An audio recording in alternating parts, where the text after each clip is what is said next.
So, good morning. It is day.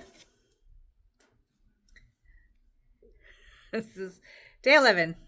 I thought it was day 11, and then I looked down and I saw the day 12 bag is sitting there. So day 11 slipped in behind.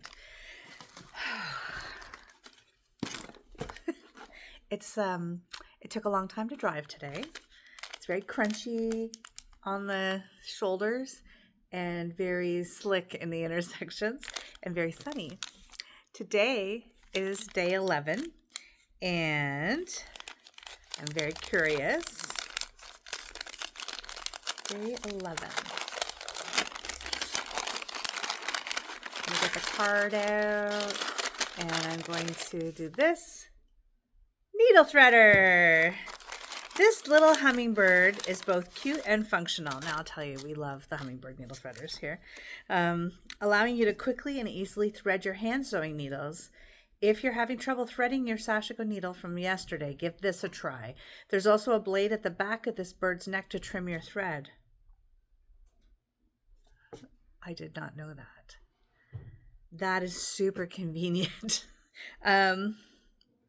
Remember to close the cover to protect its beak when you're not using it. This is true. I wonder if the one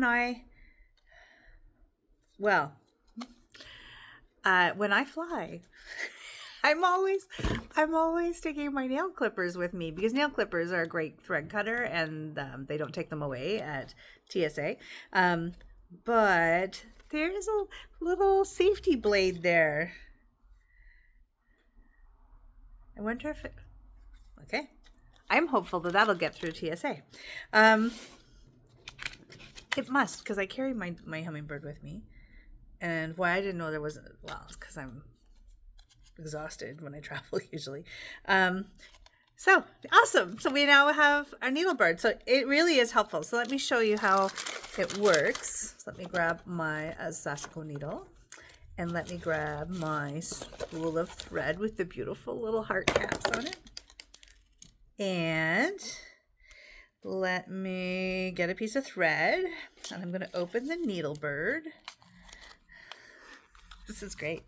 I have everything. I'm going to actually sew my coaster today, I've decided just now, because I won't have time, but I'm going to do it anyways. So if you come into the store today and you see me standing there stitching at the cash register, you know what's going on. Okay, so I am going to, oh, and it clicks on. Okay, so I am going to cut my thread right there. So I've got a short little piece of thread. I don't work with thread too long because I feel like it strains my shoulder. So I work with pieces of thread that are about, I don't know, 20 inches long. What did I cut here? Just personally, I didn't cut very long, like 14 inches there. That's shorter than normal. I'm going to open my needle from its really pretty paper. The paper is important because it prevents moisture from getting onto your needle. All right, so here I go. I've got my needle and my thread, and I'm taking my needle bird. I'm going to rotate back the beak, right? So now he's wearing a hat, little baseball cap on backwards. You take your needle bird and you poke the bar. I'm trying to figure, oh, there we go. See if I can get it to focus. No, it's going to focus on my face.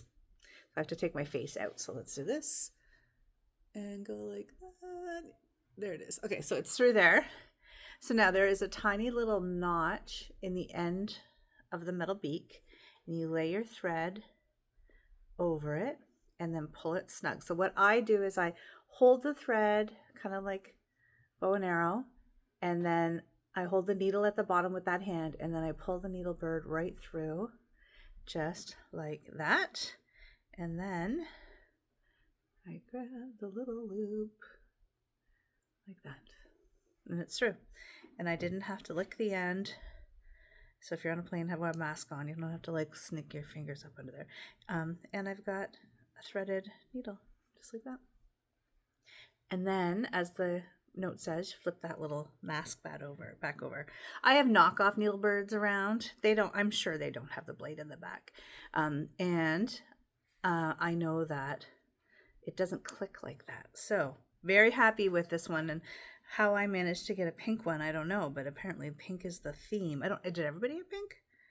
I would think not. I would think there would be a mix because they come in boxes that have a mix. All right, there we go. Needlebird, Sashiko thread. I'll show you another little trick I do with Sashiko thread is because I don't want to pull a double strand through repeatedly. It makes the hole bigger than I want it to get. I take my thread like this and I poke my needle through the Sashiko thread. So it's actually like right through the strand. And then I pull that on. So now it's like that. And when you tighten it up, you've got a tiny little, there's a tiny little knot there, and it gets through the hole just no problem with the needles. So then you don't end up with the end of your thread having gone through so many times. So, you know, the part that you're laying in your fabric doesn't get all frayed because when you cut your Sashiko thread, the part that comes off the spool first, like this is, okay, so there is the end and there's the spool. Your thread should go through your fabric so in this direction, so that the fibers on the thread are always getting brushed down. And when you fold your thread back on itself, your second half of your thread is getting put through the fabric, brushing the nap the wrong way, and it gets fuzzy. So that's my little trick. It's not mine personally because other people have done this, but it is nice and snug that way, and I don't have to worry about the thread slipping really. And now I've got let's say 13-inch long strand, and I can sew part of my coaster. Okay, there you go. There's my day. Got to 7:06 today. All right, have a great day, everybody.